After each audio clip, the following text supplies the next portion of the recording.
our Tuesday culturally tailored nutrition education that is meant to educate us as a community so we can adopt healthier lifestyle, both nutrition and physical activity practices. Over the last few weeks, we're still in March, yes, I remember saying that we're going to discuss topics that were related to women, of more importance to women.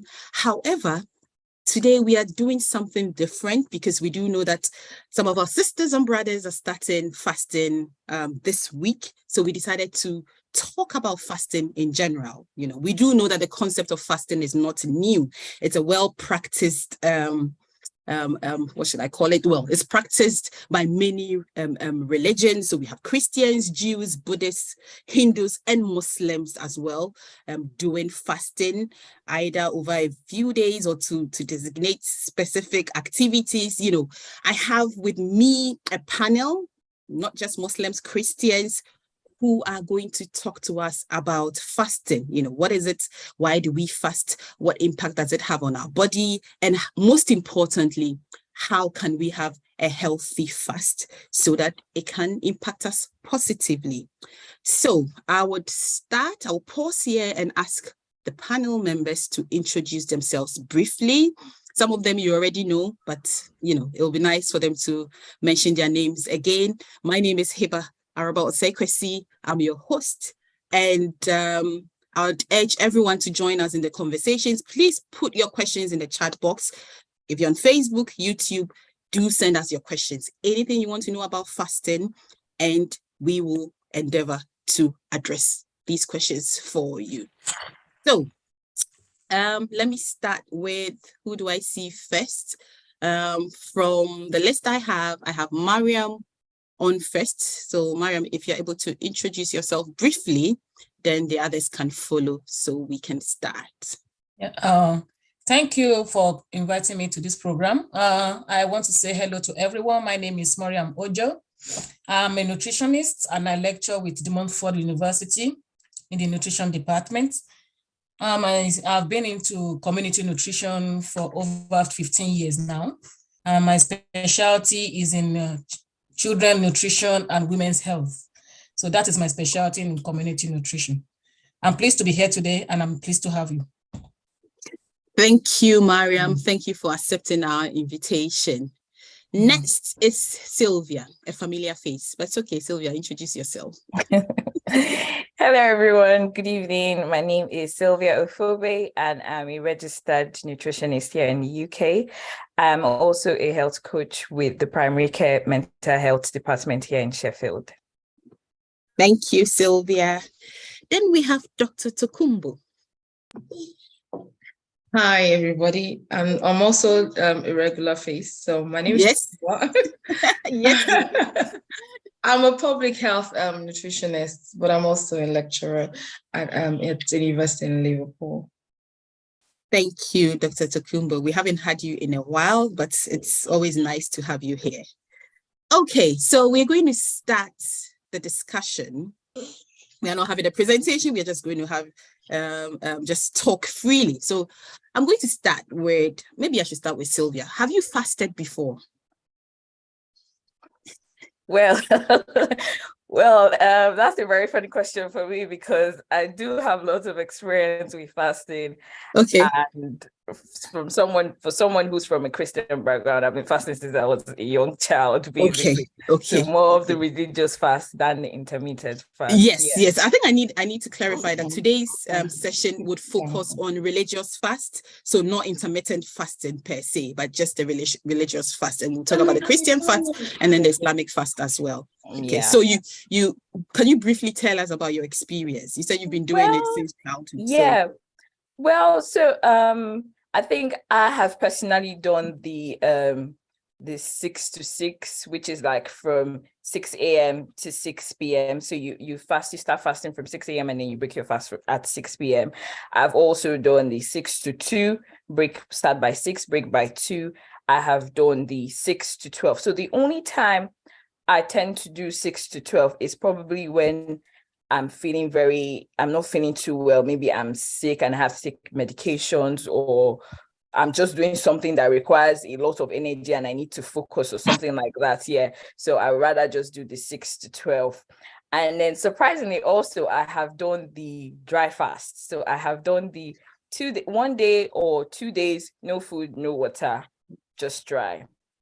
But also from the intermittent fasting side, I have also done, so I usually do 6-2, which is something I just started because like I wanted to try it out and I wanted to see what the fast was about and what actually, and I really do like how I feel at the end of every fasting session I have. So usually I don't do it every time because I don't think it's something that should be done continuously, basically. So I don't Is it me or it's... do it every time. So I do maybe this week and then, okay, yeah. Can you hear me? Yeah, your line was breaking up a bit. It was breaking. Yeah. Anyway, yeah, so I don't do it every time, yeah. So probably like maybe like once a month or twice in a month, maybe 2 weeks in a month or something like that. Yeah. Okay. So I like how I feel at the end of every fast session. Basically, I always feel very light and I feel confident in my skin. And then most importantly, it makes me aware that I can't control my cravings, because you know that period of having to go without eating certain things or limiting certain things and not indulging even after I break the fast. So it just makes me aware that, oh, I can't actually control my cravings if I want to. Yeah. No, thank you for sharing that. Now let me go to the Islamic religion. You know, we've had a Christian experience. Mariam, please tell me, what is your experience of fasting in Ramadan? Just share your experience. Oh, actually, I cannot actually remember when I started fasting, but I know very well that I was in primary school. Because at those times, my parents used to encourage us to fast. Though I did not start fasting as a full-length fast. I started with fasting till afternoon, then break it in the afternoon, and gradually I graduated to fasting as a full-length fast. But what I observe is that it's just about it takes a lot of determination actually, because for you to see someone eating in your presence, drinking in your presence, and from the part of the world where I come from is quite hot, and you feel thirsty. You have gone to school, you have played a lot, and you have stressed yourself, and you are hungry, you are thirsty, and you cannot eat, you cannot drink. So it takes a lot of determination for someone to fast. That is the first thing. And fasting in Islam is not only about just abstaining from water and food and whatever. It's a worship. It's a form of worship, and it comes with an intention. So that intention is very, very germane when a Muslim fasts. So the intention to fast, to seek the pleasure of God, to seek blessings, and to get rewarded for abstaining from food is also very, very important aspect of that fast. So that is what I can just briefly say about fasting in Islam. Thank you, Sister Mariam. Sister Tokumbo, what is your experience of fasting? I have fasted too, but I have never ever done dry fasts. I've never been, maybe because of my profession, dry fast isn't something I do or that I encourage. But I have done without food. I have done. When you did without food, were you fasting, or you just did? It wasn't. Yes, I was fasting. It was a spiritual exercise for me. Fasting is a spiritual exercise for me. I have never done intermittent fasting before. I've never done it. So if I'm fasting, it is a spiritual exercise for me. It is an opportunity for me to put my flesh under, like Sylvia and Miriam said, to put the flesh under, and there's a reason behind it. It's usually between you and your creator, you know. So you're very, very intentional. It's not by accident. It is an intentional exercise. So I have done 21 days. Why are you laughing? Like I said, it wasn't without fluid. Okay. It wasn't without fluid. I had fluid. So and it wasn't fluid water. It was liquid food. So I did that for, I think I did 18 days initially. Then I started, I didn't think I was going to be able to do the 21. The aim was to do 21 days. So I didn't think I was going to be able to do 21 days. So I initially did 66 for 3 days. So I decided to, was that what happened? No, I did 18 days. I think 18 days. And then there was a break. And then I did the other 3 days afterward later. So yes, and then I've done, that was a long time ago though, that was in 2014. What I have done more recently is in Redeem, I attend Redeem. In Redeem every January, we do 50 days. Okay. So it's 6 to 6. 6 to 6. So now, because of the health situation I've had in the last 3 months, I wasn't able to do the 50 days. But the moment I felt I was strong enough to do to do the rest of the days, I think I was able to do about 30 days. But it was 6 to 6. 6 to 6. Yeah. Okay. Before then, I think I've done 3 days. 3 days. Can I just clarify? Experience for me. So the 6 to 6. You said you never do dry fast. No, I never do dry fast. You don't eat between 6 to 6? I don't eat. You are able to take water. But I take water. Not liquid fluids. Food, not liquid food. You don't take liquid foods, you just take water. If I'm doing 6 to 6, I don't take liquid food. Okay. I just take water. Water and tea. Okay. Yeah, that's it. Thank you. I just needed that clarification because I'm coming to you, Sister Mariam. Can you take us through the Islamic fast? Because I believe that there are differences. How is it done? Yeah, thank you for asking about that. Islamic fast is the time to fast in the year is not according to the Gregorian calendar. It's more or less according to the lunar calendar, and it's based on the sighting of the moon. And that is why it varies from year to year, the time we start the fast. We can start the fast in April. We are starting in March this year. Next year, it can be earlier than this, maybe middle of March. As time goes on, you can still get it starting in January or something like that. So, and fasting in Ramadan is a fast of from pre-dawn to sunset. And the length of the fast itself varies from one place to another, depending on the position of the country to the equator, which will determine the length of day. And so it can vary. People in Nigeria can fast for about 7 hours, 7.5 hours. And we are going to be fasting for almost from around 4 to 6. So that's around, I think that's around 10 hours. We see some parts of the world where they are going to be fasting for a longer period than that. So, I do know that some people, fast for like 22 hours. Some people in Iceland, they fast up to 22 hours. Wow. Hours. So it varies according to the position of the country to the equator. So, and it starts from before dawn. We are able to eat and drink whatever is halal before dawn. And from then, we abstain from food, we abstain from water, and we abstain from sexual intercourse till sunset. Okay. And from sunset to the dawn of the next day, we are also allowed to eat, relate with our spouses, drink, and things like that. So that is what fasting in Ramadan is all about. And I've mentioned before, it's a form of worship, and it starts with an intention. Right. But however, during the day in Ramadan, that does not mean an husband and wife cannot hug or, they cannot hold themselves or something like that, but they cannot actually have intercourse. Yeah. Real intercourse. That is what Ramadan is all about. Okay. Yeah. Okay. Thank you for enlightening us on the Islamic fast. Dr. Tokumbo, my registered nutritionist, please, how does fasting impact the body? I mean, all of you, from the Christian perspective, Islamic perspective, is a spiritual exercise. It's intentional. You do it because you want closeness with God, but let's put spirituality aside. Does it have any positive impact on the body? How does it impact the body? So there's a scripture that we have, bodily exercise profited little. That is a scripture that I think it's in Daniel, I don't remember. And that's what it means, that whatever exercise that you do with your body, there's some profits in it. It just must be little.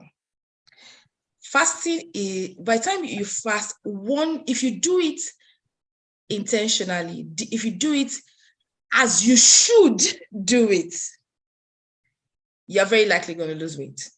That is the number one advantage of fasting. There is a very good tendency, likelihood, that you will lose weight if it is done properly. Now, ways that you will do it properly is that after you have, it is similar to intermittent fasting, actually. After you have fasted for a couple of hours, when it is time for you to eat, you are not making up. That is you eating, doing it properly. The aim is not for you to make up for the losses or for the things that, for the calories you have not consumed. No, you would eat what you should typically eat, your portion that you should typically eat by the time you are breaking your fast. Yeah, that's it. Yeah. So if you do that, if you do the fasting correctly, your energy intake would really be reduced. Just this is what it is. Yeah. Even if you are taking it with liquid, as long as it's not liquid food, if it is just water or tea that you're having, your overall energy intake will typically reduce initially. But as you go on, your level of, because you are depriving our source of energy, you are significantly reducing it. Yeah. So as you go on, your physical activity level, whether you like it or not, will drop. Now, depending on how much it drops, that will then determine how much more of weight loss you are going to have, or if you are going to have any. That is if you are doing the intermittent fasting style, where you eat at some point and you don't eat at some point. If you are doing the continuous one, where you are not eating for a couple of days, you are likely going to be doing more energy expenditure than intake during that length of time. So you are more likely to lose more weight when it is continuous fasting than when you are intermittently fasting. Okay. Now, so if it is done properly, there is weight loss. Okay. There's weight loss. And studies also suggest that insulin sensitivity is improved. Yeah. Especially if you're obese, for example, if your insulin sensitivity is beginning to become compromised. Insulin sensitivity is the way your insulin responds when you consume food. So ideally, when you eat energy-giving food, your insulin is supposed to be gradually increasing. And when it gets to the peak, and there is your cells have taken up the energy, it should start, and your blood glucose starts to decrease. Your insulin is also supposed to start decreasing. Okay. That is what should happen. But for people who do not have who have compromised insulin sensitivity, it increases very rapidly and it remains up. It stays up. Yeah. And even though the blood sugar is gradually reducing, it stays up. It shouldn't stay up. In which case, there's a lot of conversion to fat, which is not what we want. Okay. But then studies have suggested that during fasting, the sensitivity is improved. So when it's supposed to start dropping, it actually starts to drop gradually. That is what it does to the body, if it is done properly and if it is done by a healthy person. It is not everybody that is encouraged to fast. There are people that are seriously discouraged from fasting for health reasons. So I hope I've answered. You have, and Sylvia, I'll come to you for you to talk about some of the benefits. But because you talked about the exemption, let me ask from Mariam: are people exempted from fasting in Islam as well? Yeah. There are some people that are exempted from fasting in Islam because fasting is something that has to do with physical strength. So there are some categories of people that are exempted. There are some that are totally exempted and they will not have to repay the fast. Where we have some people that are exempted during Ramadan because of their condition, but they will have to repay the fast after Ramadan. Example of people that are exempted completely are people on long-term illnesses, like cancer patients, like diabetic patients, and those kind of categories, or old people that are too old to cope with fasting because they can never get out, most of the time they don't usually get out of that condition. So they are not going to repay the fast after Ramadan. But for a woman that is breastfeeding, because breastfeeding itself is a physical stress or physiological stress on the mother, and a pregnant woman or somebody that is sick, not a long-term illness, just does sick during Ramadan, then those kind of people, or somebody that is on a journey, a stressful journey, that kind of people are exempted during that period. But after Ramadan, they are going to repay the fast. They are going to repay the fast before the next Ramadan. So that is how it is done. Okay, thank you so much. Sylvia, Dr. Tokumbo has talked to us about how it impacts the body. Can you tell us about any other health benefits? Is fasting good for the health? Anything else you can think of? Yeah, well, I feel like just like every other thing, fasting has its advantages and its disadvantages, just like Dr. Tokumbo has explained, basically. And the disadvantages I know about fasting, like the general one that everyone goes through, I kind of feel like there are disadvantages that can easily be avoided. For example, people feel very dizzy, or they start to have headache, or they feel nauseous and things like that. So I feel like those are things that can be avoided. Emphasis on the statement Dr. Tokumbo made: if fasting is done correctly, properly. So if it's done properly and in the right way, it's actually very healthy. It is a healthy tool, especially for people who want to lose weight. So you cannot be saying, I'm fasting, so I didn't eat today, because there are different types of fasting. So we have the 16-8, which 16-8 is you fast for 16 hours, and then you have an 8-hour window where you can only eat for 8 hours. Then we have the 5-2. That's the one that we nutritionists kind of think that is actually drastic, because that one, you fast for 2 solid days, you reduce your calorie for that day to about 500, 600. So it's almost like a dry fast. And then imagine after doing that, you come the next day and you've loaded your plate, and in your head you think, oh, I'm fine because I'll be fast again tomorrow. You're deceiving yourself, actually. You're just deceiving yourself. Yeah. So just like she said, studies have actually really shown that the insulin resistance is actually increased, and this can help reduce risk of type 2 diabetes. Also, although substantial research has not actually been done concerning the relation of fasting to cancer, but a lot of studies have shown evidence that it kind of reduces the effect of chemotherapy. Then there's also the belief, there's also some studies saying that, it might have something related to aging and all of that. But coming from my own field, which is the mental health area, fasting actually has a way of reducing oxidative stress and inflammation in the brain.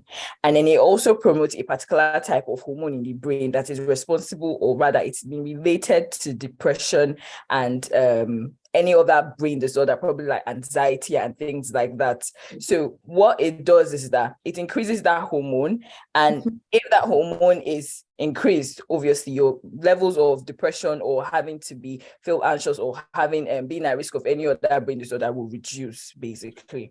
So there are other instances. For example, also it has something to do with Alzheimer's disease.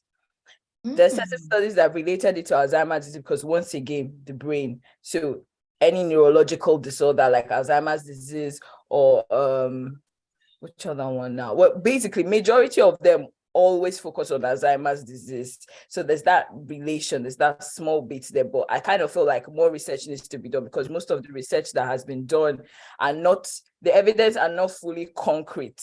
The only one that has been concrete and fully tested on humans is the weight loss. It's the one concerning. It's the one concerning weight loss. Weight yes. loss. And that one, just like Dr. Tokumbo said, if done correctly. Yes, Okay. That's it. Yes. Before I come to my next question, that will go to Mariam, because I want you to take us through how to do proper nutrition. Everyone is talking about proper nutrition.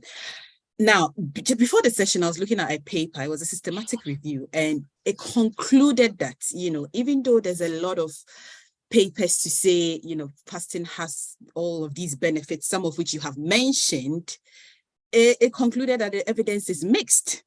The evidence about the effects of all these fasting on all of these health conditions are mixed. Do you have any ideas why? Now I'm going to the classroom to ask you a research question. Do you have any thoughts on why the evidence is mixed? Why is it not consistent? 1 minute they are saying, oh, fasting helps, all the good things you talked about. Then you find another paper that says, in fact, fasting actually led to weight gain. Fasting actually had no effect on health outcomes. So this is just a question I'm throwing to all of you. Any thoughts on it? Why is the evidence? Or to Miriam?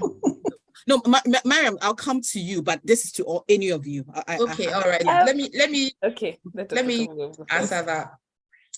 Now, when you're comparing studies, there are many variables that you need to look at.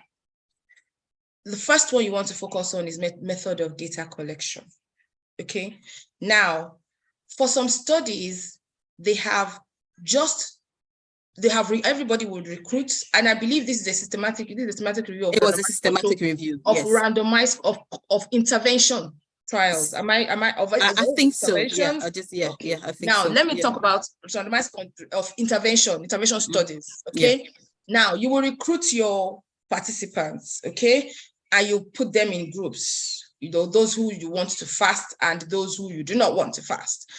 Now, there are many ways of the intervention. You can either house them where you have strict control of what they are eating and when they are eating. Okay. Now, that gives you a valid result, but it is not realistic. All right. So it's like going into the lab and doing some tests, with organisms and all. It is not really, it will give you a true result, but a valid result, but it is not realistic, hence not generalizable. Okay. Now, for some other people, they would call the participants that they want to intervene in their eating and educate. All they do is educate. We want you to do this at this time. We want you to do this at this time, and ask them to go. Okay. Now, that is more realistic, but results are not always valid because there are multiple things. There is life that would happen. Okay. And sometimes participants might not recall becomes a problem. They are not able to have an accurate recollection or an accurate representation of what they have consumed. Those are limitations to studies. Okay. Another aspect is they have their participants that they want to intervene in their intake, and they give them the food. That's another way they do it. They give them, they will time, at also time, they will give them the food, but not in a housed environment. They take it to their, to their abode. Now, there are strengths and weaknesses to that. For participants who have adhered to what they have been given, they would give valid results, realistic. But then in such studies, there might be a lot of attrition. Attrition means people say they are no longer interested because the restriction is just too much. Or in some cases, that maybe if there is no attrition, if they remain, they have compromised by consuming something outside what the investigators have given them. Those are examples of reasons we have varied results. Yeah. There is no perfect absolute research. The first one is the best one, where you have absolute control, but it is not generalizable because It's not realistic. Yeah. It is not realistic. So, and also depends on the number of the participants. Yeah. The larger the sample size, the more reliable your results. So if you do not have funding for a large sample size, if all you have is 20 during the intervention and then 20 during 20 for the control group are the groups that you have not intervened. Yeah. Those are the two. You then compare those that you have intervened versus those that you have not intervened, and you're comparing things like weight loss and parameters like that. And what was I say? So if you have is 20. Now, some studies will say that's not a bad sample size, but it is still small if you want to have a valid result, really, a result that you can say that, okay, might be generalizable. It is not a good representation of a population of probably 1 million people. 20 is really, really small, So those are reasons why we have varied results here and there. I don't think anyone needs to speak again. I think you have just taken us to the classroom. Thank you. Yes, I know, right? Did you have something to add, Sylvia? Yes, actually. So I was going to say, what Dr. Tokumo has elaborated on everything. Yes. I was just going to say limitations, basically. Yes. So the limitations of study. Yeah, those research have limitations. And then again, I don't know about others, but for me, I will never take a research that has come up to say they did their test or analysis on lab rats. You can't tell me that you did that on cancer. You did a cancer test on rats, and you expect me as a human being to test that on myself. It starts from there, exactly. That is where it starts from. Before you can do any human intervention, you ideally, for ethical reasons, you would have done it there, but then they don't move further, so they just do it and then they stop. It's because they don't have funding. Oh, okay. So you mean if it hasn't been done in human population, I will not. So I would just take it as okay. There's a possibility. There's a possibility. Okay. But it remains an hypothesis. It's not. It remains hypothesis. And another thing actually is metabolism. Okay. Everybody's body is different. I kind of feel like the way if it works for A, it won't work for B. So that's even another thing. Which is why the population size is very important. It's better. Thank you, my academics.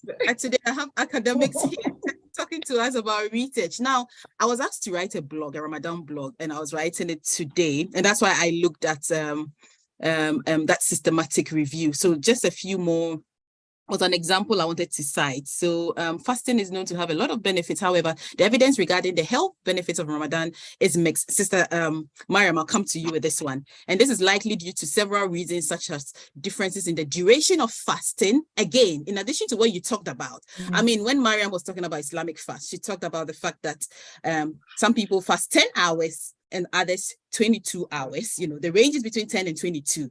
So if you are looking at studies, which one are we using? Which one are you looking at? Exactly. Fast 22 hours. Some people fast 10 hours. Some people less. In Africa, we used to fast really short hours, 6, 7, 8 hours.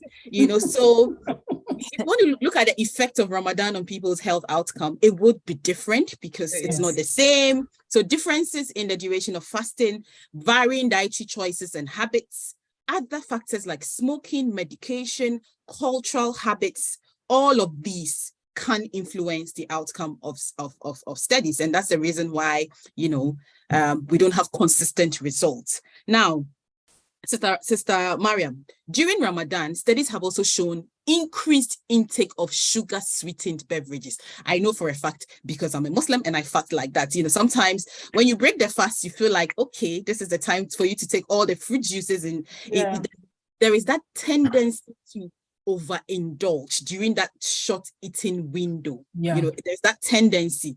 And that's why I liked it when Tokumbo kept saying, proper way, if you're doing it well, and this could result in weight gain. So there are studies that have shown that people have fasted and actually gained weight instead of losing weight, and then I go on to give another example. They said, for instance, energy intake during Ramadan has been reported to increase in Saudi Arabian Muslims and decrease in Indian Muslims. And these differences are believed to be due to cultural differences in food choices between different populations. Now, I was setting the scene for my next question. So you tell us, for Muslims fasting, everyone is saying proper nutrition, adequate nutrition. How should they fast in a healthy way? Yeah. Thank you for asking that question. I will start by saying the aim of diet in Ramadan, to me as a nutritionist, is four. Number one is to ensure adequate nutrition. Number two is adequate hydration. Number three is to make provision for something that we call sustainable energy to last the person fasting during the day. And number three is to ensure a functional bowel condition. Yeah. Those four are basic when we are talking about diet and nutrition. So, and you cannot achieve these four without taking into consideration some things. The time of the meal, the food portion size, then the way you prepare the food itself, the cooking methods you apply, you make use of, you employ when you are cooking the food that you want to eat, and the contents of that food itself. So those are the things that you need to consider if you want to really achieve these four things I've mentioned before. When you're talking about adequate nutrition, how knowledgeable is the person that is fasting when it comes to making choices, combining nutrients to prepare a particular meal? It is very, very important. It is not necessary that we have to be rich for us to eat adequate nutrition. We don't have to be very rich. But the most important is to have adequate knowledge about how to combine these things. There is no food item that does not have a close substitute. If you have one that is expensive, you are going to have a similar food material that is cheaper, but we give you the same nutrients that the expensive one will give you. So that is why the knowledge of that person that is making the food choice is very, very important. And how to combine them. And what I've observed from my work so far in the community is that most of the time, even when people have adequate knowledge about how to get these food materials, how to combine them, culturally, our cooking methods may not allow us to get the nutrient we are supposed to get from the food. Because the way we prepare our food, most of the time, I don't know about this part of the world because they eat more of raw vegetables and fruit and things like that, which is more healthier. But in my own part of the world, they will cook the vegetable, discard the water from the vegetable, overcook and things like that. I can assure you that the people from your own part of the world who live here, they cook the same way. We still cook the same way back in Africa. So eventually, they will lose, by the time the food gets to the dining table, they have lost almost all the nutrients. So it doesn't really it will not make any difference if you have made the good choice in the market, and at the end of the day, you have lost those nutrients in your cooking method. So that is why it is very important to know how the way we cook our food is also very important. And I mentioned adequate hydration. The best way we can have adequate hydration is by water. Drinking a lot and lots of water. But this is the situation, Muslims don't drink water during the day. So how do you ensure adequate water? So that drinking of water, it will be done between iftar, that is sunset, where we break the fast, and sahur, where we start fasting. When we eat pre-dawn, we start fasting. So that window from sunset to dawn, we should take as much water as possible. And because we have fasted during the day, we are already dehydrated. So when we want to break our fast, it is advisable that we break our fast, number one, with dates, which will not only give us a very instant source of energy in terms of carbohydrates, date fruits. It's also a rewarding act in Islam. So we are going to get two benefits. Then we take fluid-based food or fluid itself after eating the dates. What kinds of fluid? Milk. Some people will take milk, some people will take yogurt, some people eat fruits, that watery fruits and things like that. So, and from that breaking of the fast till you start the fast for the next day, the individual should ensure that the person eats a lot of take a lot of water and drink a lot of fluid-based things like smoothies, fruit juices, and things like that. There's something, your line is even pap. Pap is very, very common in my own part of the world. Maize pap, millet pap, and things. The pap is all like a gruel made from cereals. So it is very, very common in my own part of the world. So, and we take things like that to hydrate ourselves.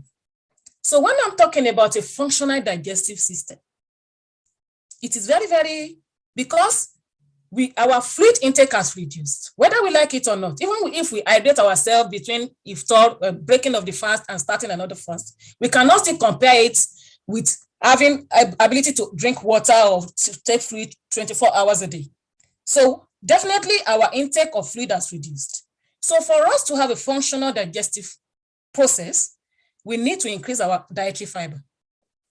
So increasing the dietary fiber can be from fruit with bits. It can be from whole grains, like eating whole grain bread when you want to break your fast, or some people eat that kind of things when you want to start the fasting, but not somebody like me and things. So you can, but when you when you drink the orange, you eat the shafts from the orange too. You can eat things like cucumber when you break your fast. You can eat things like carrots, you can eat things like watermelon, you can, all these kind of things, they increase your dietary fiber intake. And you can even eat dry nuts sometimes. Dry nuts will also increase dietary fiber. So, and when we prepare our food, we add a lot of vegetables if we have cooked the vegetable well. If we have not destroyed the dietary fiber, we put some vegetable with rice and something like that, or with spaghetti and things like that. So we can also include all those kind of things. Lettuce, cut the lettuce and add it to your food and things like that. We can increase that in our food. Then I mentioned sustainable energy. We need energy during the day, depending on the length of our fast. Whether we are fasting for 7 hours or we are fasting for 22 hours, the fast still remains that we need energy to do our daily activities during the day. So we need something that will provide that energy, such that even if the person is going to feel weak, it will be towards sunset when the fasting is already almost done. So at least for us to be able to to cope with our normal day-to-day activities, we need something that will give us energy. So when we start eating the sahur, that is the pre-dawn meal, it is very important for us to eat things. If you want to make fruit juice or something like that together with the food, because when you are eating the food, it will give you carbohydrates, which is supposed to give you energy. And at the same time, that fruit juice will also supply additional energy for the individual, not only the energy, but also the dietary fiber, because having constipation during Ramadan is a very big problem. If a person develops constipation during Ramadan, because the hydration level is low, the constipation can last longer than if it is not during fasting time, for you to be able to eliminate whatever it is in the digestive system. So it is very, very important. Sustainable energy, adequate nutrition, adequate hydration, and effective bowel function are the basic things that we need during our fasting. Very comprehensive. Thank you. You've shown us that you are a teacher. Thank you so much. Yes, but what I picked from there was a lot of emphasis on dietary fiber. Dietary fiber is really important to help prevent constipation and what else did you say? I'm sure people, hydration. You emphasize on hydration a lot. Yes, thank you so much. I'll come back to you. Let me go to Kumbo. Do you have any advice for people who do Christian fast? How can they do it in a healthier way? So for Christian fast, we are always encouraged to drink liquid. Okay. Always. So regardless of whether you're doing 66 or you're doing continuous fast, we are always encouraged to hydrate ourselves. So you have the opportunity to take your two how many liters? 2 liters. 2 liters. Yeah, 2 liters of fluid throughout the day in your 24 hours. That is really, really essential, because we've had situations where religious leaders actually die because of bad fasting habits. Yeah. It could be fatal if you have bad fasting habits. So hydration is significantly important. And it is emphasized even by our religious leaders. Now, when you want to break a fast, I'm talking from a nutritionist point of view. When you want to break your fast, it needs to be gradual. It needs to be slow. You don't want to, after fasting for so many hours, now have a large bowl of food. It's not everybody that could be very, very counterproductive and fatal for some people, depending on how long you have fasted for. There's something called refeeding syndrome. Not everybody has it, but there are people who are prone to refeeding syndrome. When you are fasting, your fluid electrolyte balance is compromised, whether you like it or not. That's just how it is, So when you want to break your fast, it is encouraged that you start with fluid and small portion to help your body adapt to the calories they are going to be introducing to it, something that it has been starved of for a period of time. So your method of feeding after fasting is very important. And Miriam has said some very, very important things. Apart from fluid, your fiber intake and how nutritious, the nutritional value of your food is very important. Now, during fasting, it is possible that your micronutrient intake could be reduced, could significantly be reduced. In such cases, you are told to go on supplements so that your micronutrients status is not compromised in any way. So please, you're encouraged to go on supplements to make up for the micronutrients that you're not consuming from food intake. Now, the sustainability of the food, of the energy supply, it is important that it is understandable that when you're breaking your fast, you're craving a bit of sugar. So, it's okay for you to, take the fruit juice, but do not go beyond what is recommended, which is just 150 mils. In the UK, yeah. Anyway, that's what's recommended in the UK. Yeah. What's 150 mils? That's all.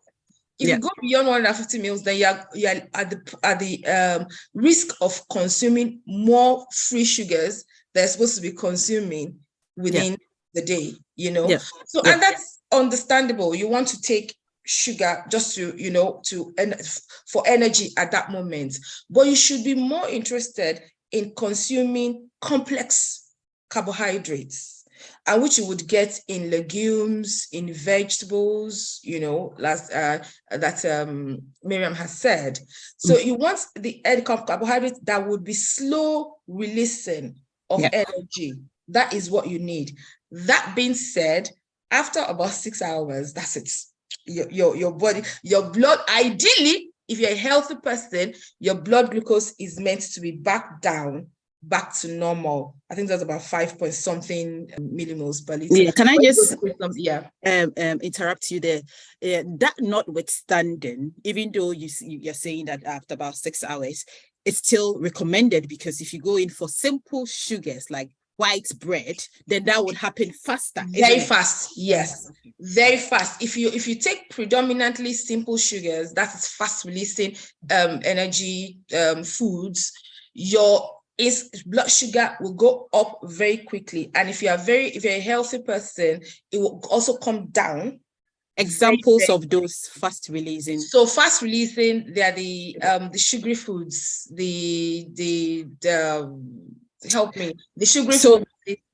Anyway, the high sugar foods, the highly processed, in this country they call them ultra processed foods. Yes, so you do the white bread, the white pasta, the long grain rice, so that we like it or not. The what else? The ultra processed foods anyway, they have high glycemic index, in which case they release energy, they release sugar very quickly into the blood.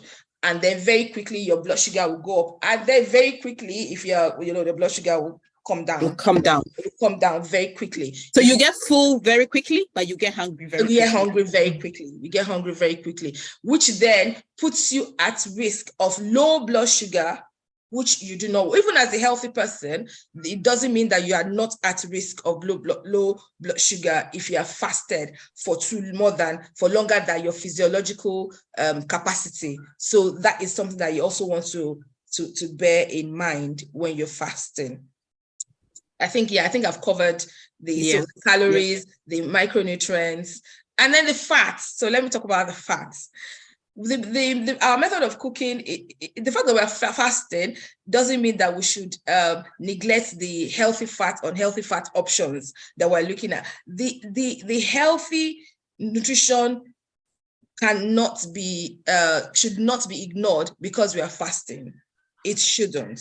Our portion sizes, the representation of all the food classes of the Eat Well guide. We have talked about Eat Well guides a lot here. Yeah. The fish, the meat, the complex carbohydrates, the milk and milk alternatives, things like that. Everything should be represented by the time you are consuming your food. And then remember, we said the fats and oil and spreads really, really small quantity, and we want to opt for the polyunsaturated, the oils. We want to opt for the oils rather than the fats, the animal source of fat, because those are the ones that are that put us at risk of cardiovascular diseases. So those choices, they matter. We want to, it doesn't mean that because we are fasting that we do a lot of frying. No, we're still, the health consciousness is still very important. We want to do more of grilling instead. We don't want to take a lot of, want to drink milk, want to drink the skimmed milk or the semi-skimmed milk option instead of the full fat milk. Those are ways that we can actually benefit from. Those are the correct way of fasting that would help to give us the weight loss and healthy feeling at the end of the exercise. Thank you. Today's panel of teachers, I can sit here and listen to you all evening. Sylvia, what do you have to add to how we can have adequate nutrition during fasting? Honestly, it feels like Miriam and Dr. Tokunbo have just touched on everything. They've just put everything out there. But yes, everything they said is very valid. Like we need to pay attention to our hydration levels.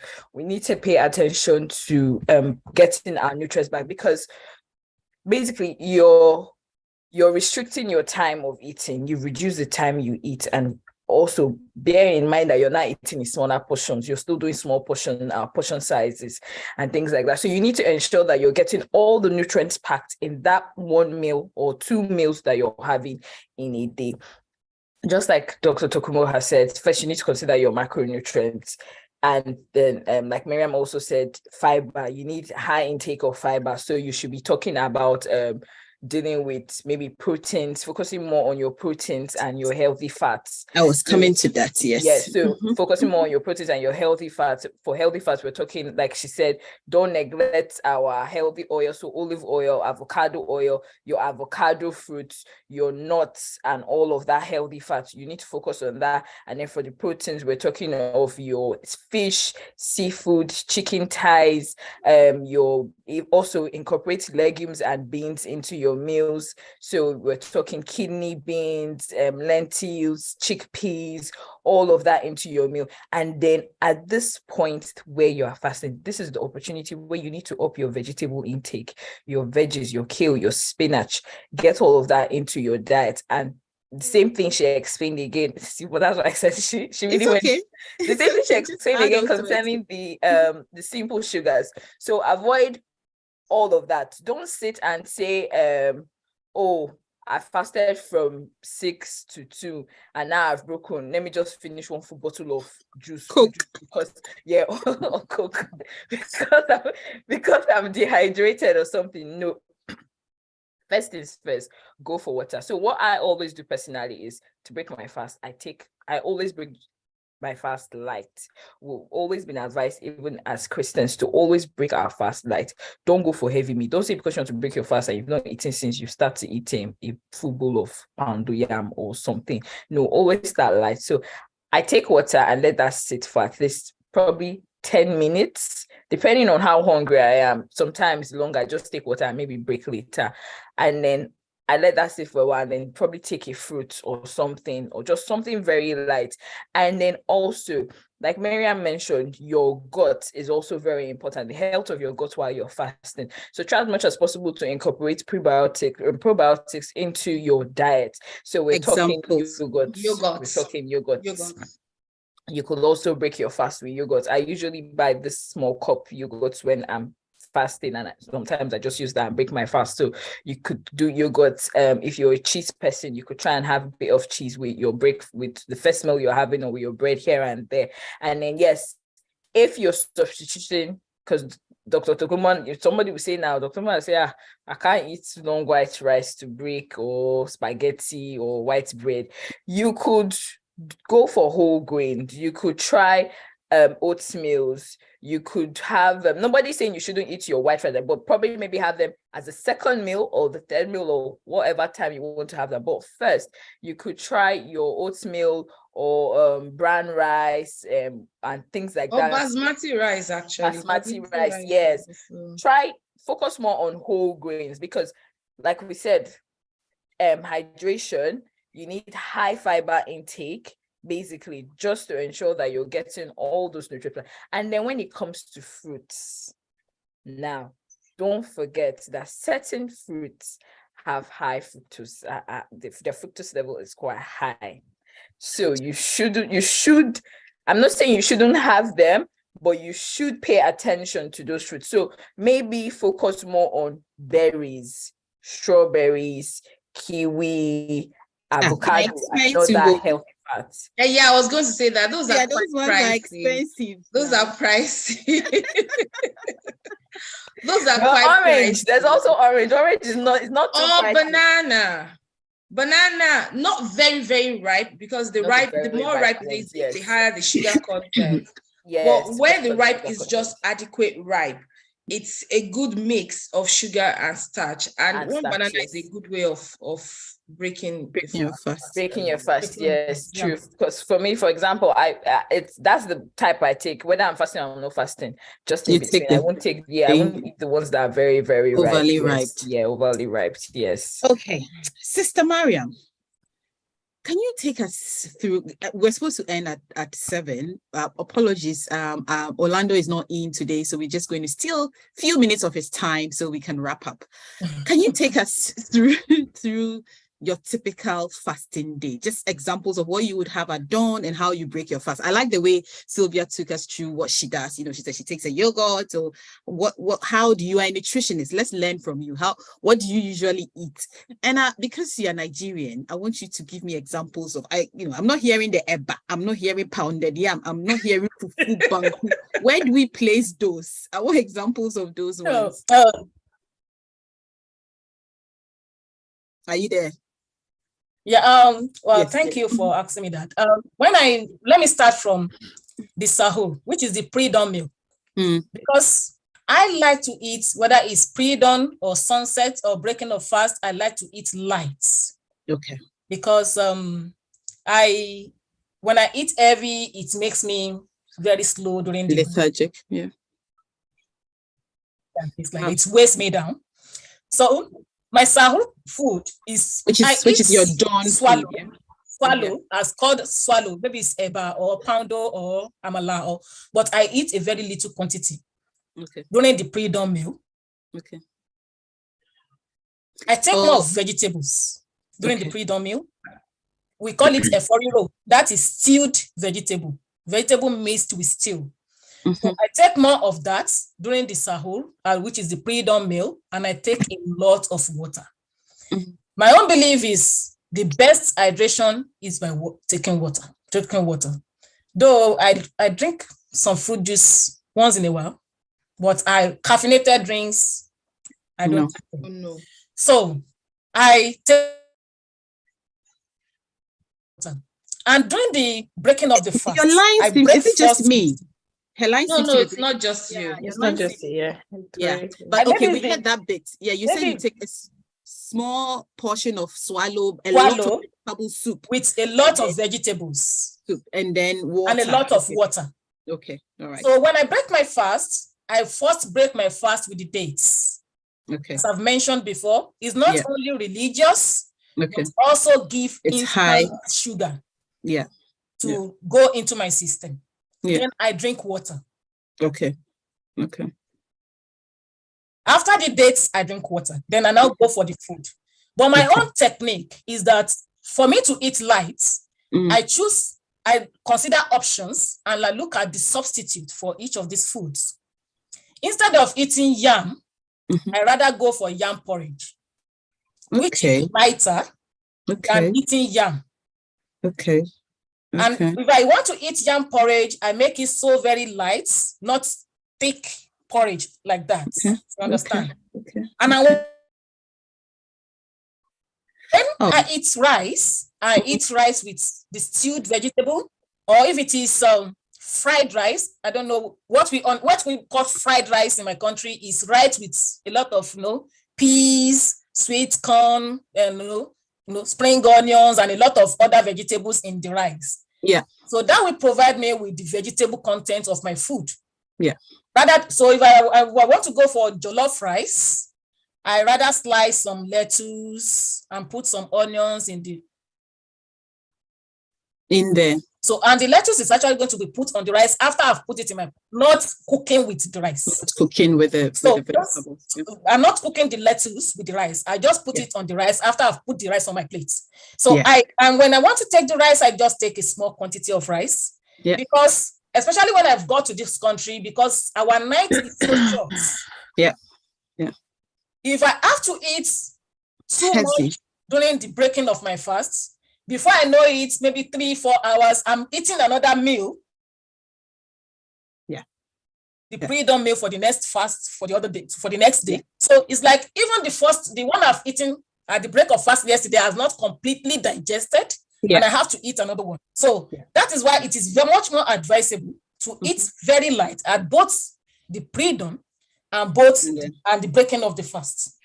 Thank you. So that is what I go for. You do. And even though you are saying light, it's still, you are making sure that it's nutrient dense. So nutrient dense and nutrient adequate. Yeah. Nutrient adequate. Okay. Thank you. Thank you so much for those tips. Dr. Kumbo, what would you say about someone who is diabetic? What's the evidence? Okay. Now, depending on the type of diabetes. It's a type of diabetes that would inform whether or not an individual should partake in fasting.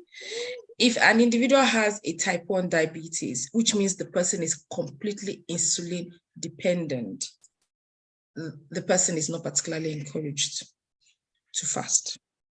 The person is told your physician or your nutritionist or your dietitian is not going to encourage you to fast because your insulin dosage is completely dependent on the food that you're consuming. And if you're not then consuming, you are at a very, very high risk of being hypoglycemic, and it could be fatal. Now, for somebody who has type 2 diabetes, if the hyperglycemia, that means that when there's lots of sugar in your blood, if it is not controlled, you are told you are not encouraged to fast. You are told not to fast. The people who have very, very controlled type 2 diabetes may fast. However, you should do it with support with your dietitian, not even a nutritionist, a dietitian. It is a dietitian that can help you because it is going to be individualized, and they could give you like a rough timetable of what to eat, when to eat, and all. And most importantly, if you're diabetic, make sure you are checking your blood glucose level. If you're diabetic and fasting, there's a very high risk of either being hypoglycemic or being hyperglycemic. That can happen anyhow with anybody. That it can happen. Hypoglycemia can happen with a healthy person, let alone someone who has that is diabetic. So it is important that you're checking your blood sugar, though it is not recommended that you will continuously check your blood sugar. I read that just before now, that you don't need a continuous check, but every once in a while within the day, just check your blood sugar. If you are hypoglycemic, you'll be advised to stop fasting at that moment. And if you are hyperglycemic, you will actually also be advised to stop fasting at that moment. So it depends on the type of diabetes and how controlled the diabetes is. For type 1, it's seriously discouraged. Discouraged too. Type 2, how controlled is it? If it is really well controlled, then you may fast. Will tell you can. I think people like that too would have to have a discussion. They have to do it in consultation with their doctors and their dietitian. They shouldn't do it on their own. They shouldn't. Okay. My learned panelists, I think it's time for us to bring our session to an end. So I'd like to go around and take your final words. I'll start with Sylvia. What do you have to share? What do you want people to know about fasting and having adequate nutrition? Any tips?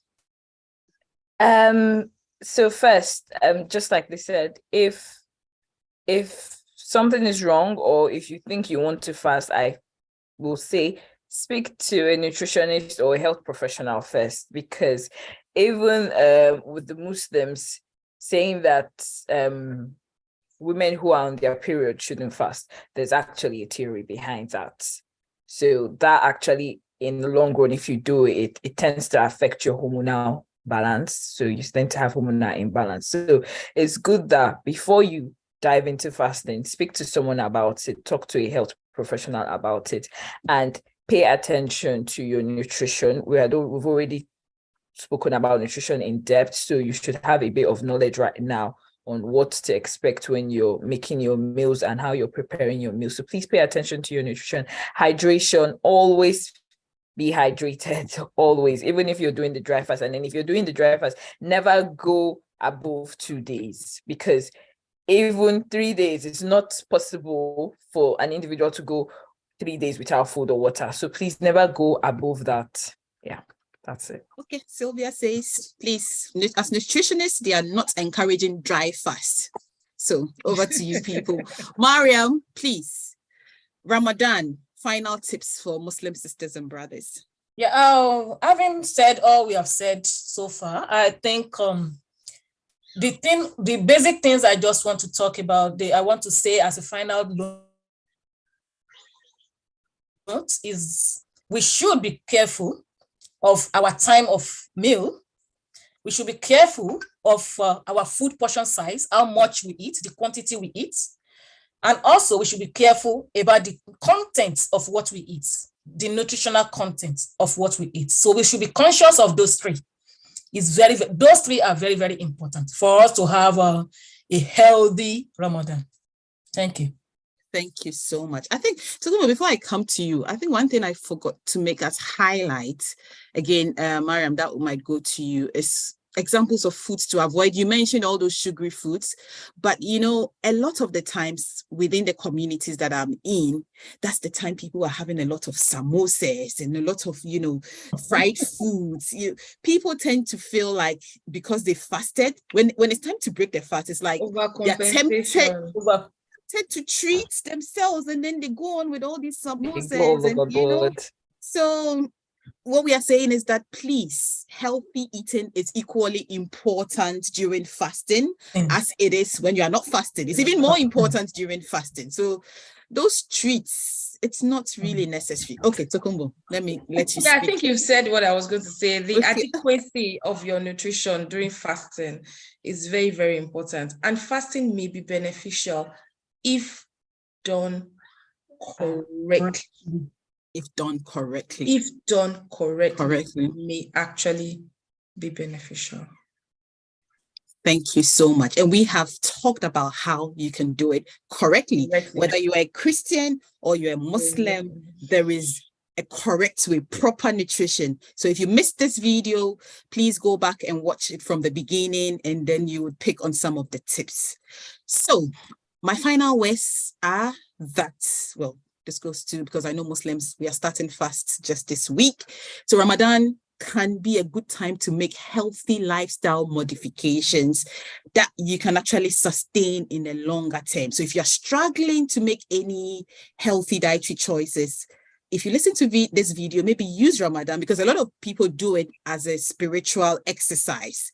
But if you're overweight, or you're obese, or you want to lose weight, or you just want to have a healthy lifestyle, this could be a good opportunity for you to start doing it, in addition to the spiritual, benefits you want to get from it, but do it correctly. Don't break your fast and overcompensate and then now eat what you would have eaten, the snacks, your lunch, and all of that. Once you break your fast, you're like, okay, now I would have eaten banana and I would have had this. It doesn't help. It forfeits the purpose of the fasting, even the religious purposes. It forfeits it if we overindulge. So let's all try and practice these things we talk about. And so I'm going to end by saying Ramadan Mubarak to all Muslims, and then a big thank you to my panelists. Thank you so much. That was a very engaging session. I enjoyed it, and I hope that our audience have picked one or two from what we discussed. So on this note, we don't have Orlando today. Shekinah, do you want me to wrap up the session? And so next week, Dr. Tokumbo, you're coming back next week, aren't you? Yes. So I'll be here with Dr. Tokumbo to talk about adolescent nutrition. We talk about women, we talk about children, we leave that age group. So next week, we are coming to talk about their issues and how we can support them to have a healthy nutrition. So please join us again, same time next week for another engaging session. Thank you so much. And I do hope you all have a lovely evening. Thank you. Thank you, everyone. Bye. Everyone. Bye. Shekinah, Bye. Yes. Thank you so much, Dr. Hua. I think you said it all. Have a good evening, everyone, and we'll see you next week. Bye. Thank you. Thank you. Very